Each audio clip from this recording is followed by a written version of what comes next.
Never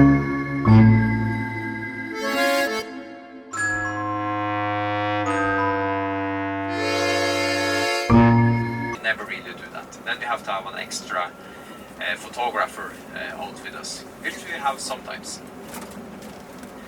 And the last one, because that's the ISO, the exposure time, the last one is the aperture. And if you have a standard camera, I would recommend an aperture of, I actually put it down as low as you can is what I would recommend. So that range should normally be from 3.5 to 5.6, maybe even 6.0. Just bring the aperture down as low as you can. If you have a more advanced camera and lens, then you can go lower. I prefer 2.8. That's nearly always the aperture setting I use for nighttime photography. And then when it comes to focus, if you shoot towards the sky, look for the infinity symbol if you have that. It looks like an 8. That's really tired, that's gone to sleep, basically lying down. Or if you have trouble with the focus, try to refocus your camera on a light, for example the campfire. Stand 10-15 meters away, focus on the campfire or another light, and then return to shooting towards the sky. When it comes to manual or automatic focus, that also goes a bit with experience. If you're very experienced, probably manual focus. If you're less experienced, maybe automatic focus will work better. But this depends on the camera, on the lens and everything, of course. And then the last thing to be said about photography. When we go to the base station, we do that, of course. We left Tromsø city to get away from all the lights, all the light pollution. We can still see some lights in the distance, but it's fairly dark at the base station. So the lights I'm talking about that we have to be careful with is actually our own lights. It's fine to use a light if you need to set up your camera and check something, but if you are close to someone taking a photo or a time lapse or a video and you need to use a light, try to walk away and shine your light away from the lenses, because if you shine the light towards the lenses, that will be picked up and you'll ruin whatever they're trying to do, including the guide. If I try to take a photo of you and someone flash a light, then I will probably have to take the photo again. So this is just common sense, and that we work together, respect each other. And of course, if I take a photo of you as a portrait, I will have to use a light to shine on you and also to focus on you. So sometimes it might also be good to move a little bit away from the guide if you're taking your own photos. But I'll also try to be respectful, but I have to use that to get any decent photos. And one last thing, if you have flash on your camera or your phones, please turn them off, because that can be really annoying, and also it won't give you any nice photos. So all flashes has to be turned off. That's really important. So I think that's everything really. Actually, mobile phones, they have come really strongly in the last little while, because the lenses and the cameras have got so advanced. So if you have one of those that can do nighttime photography, I would recommend that you have a really low exposure time, maybe just 1 second, because if you don't have a tripod, then you need that. Bring up the ISO instead, a bit higher, and bring down the exposure time. That normally gives the best result. I know that Huawei and iPhones and also now different other makes, like the latest models, so Samsung and Sony etc., they also now can take good nighttime photos. I'm not an expert on mobile phones, to be honest with you, because we have always focused on the cameras. So just try it out and see if you can get anything on the phones. You probably know more about this than I do. I have a Huawei myself, but I don't bring it on tours because I focus on the cameras. Så det är ting som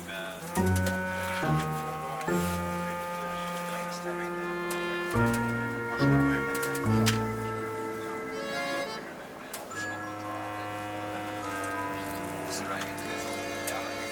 I can do it when I get to the base station because they have the exact location. Ja, det is like other thing.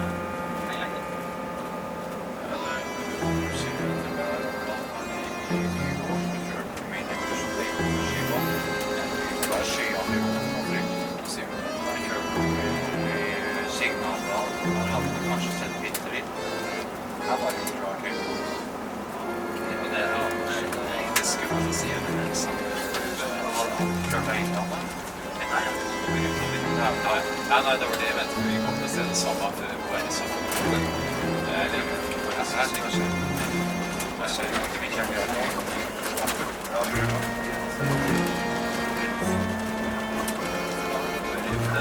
Vi kjører over her når det var Du ser at Sverige er kjempefint. Det her er bare du skal gi meg.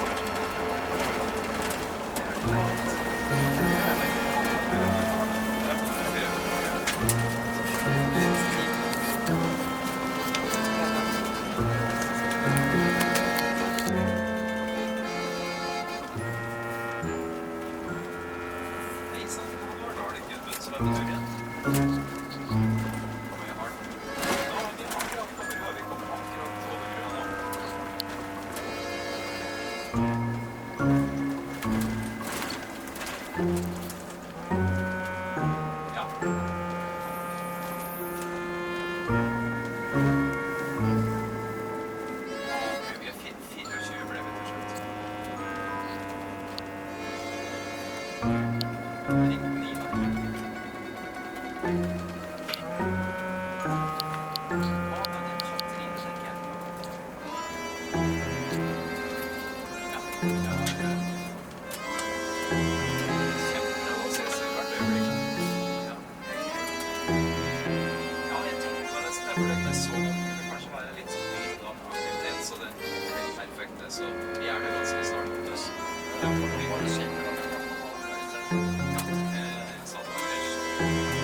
As you can see, the roads are narrow here.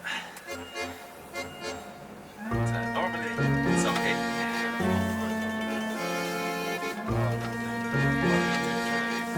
And normally what we do then is that we wait for everyone to come off the bus. Halvard is going a little bit ahead of us because he's bringing our hot chocolate and so on. And then I'll bring you all up to the base station. Arne has to stay back and he normally has to park the bus and get everything ready, and then we'll walk up. Halvard will introduce himself, and he will basically tell you a little bit about Hillesøy, his family, and so on. And then you're free to go wherever you want, but not in the sea. And I know Halvard will say that, so I don't even have to say it. Halvard has a lot of humor. He's a very lively character, and he really enjoys if you ask him something. Ask him some questions about the island and the life out here, because this is a completely different living than probably most of you are used to, and same with me and Arne as well. So ask Halvard. He loves to talk about this local area and all this knowledge out here. Since 1845. And as Arne is saying here, it's Halvard and his family, his brothers and sisters and so on, they own this island basically. So it's just been divided in different parts, so they have an area each. And Halvard of course have the area that's completely at the coast, because that's the best for the North Lights. Now the moon is very visible now. That will be with us this evening for sure. Because sometimes, depending on the mountains, you have to be a bit careful to say exactly how much you will see the moon. But with the direction we have it in now, it's no doubt, and it's so high up in the sky as well. So I'm going to test my ISO a little bit tonight and see what gives the best pictures. So we're very close. We will see Halvard up probably with his wheelbarrow. He always uses a wheelbarrow when he meets us. And that's not Halvard, by the way. He is not out on a horse. That would be, I've never seen that before. So he is a little bit higher up. See, is this like a, and this is like a proper workhorse. No, probably not every day they meet a big bus here with a horse. No, I can see how wide, and I can see two up there, so Lena must be there as well. Always nice to see Lena. Yeah. Okay, I'm going to put my microphone away. Just be a little bit careful when you're coming off the bus. Make sure that it looks a little bit slippery. Arne was here yesterday as well, so be careful. Take your time, and it could be some ice under the snow, so just be careful.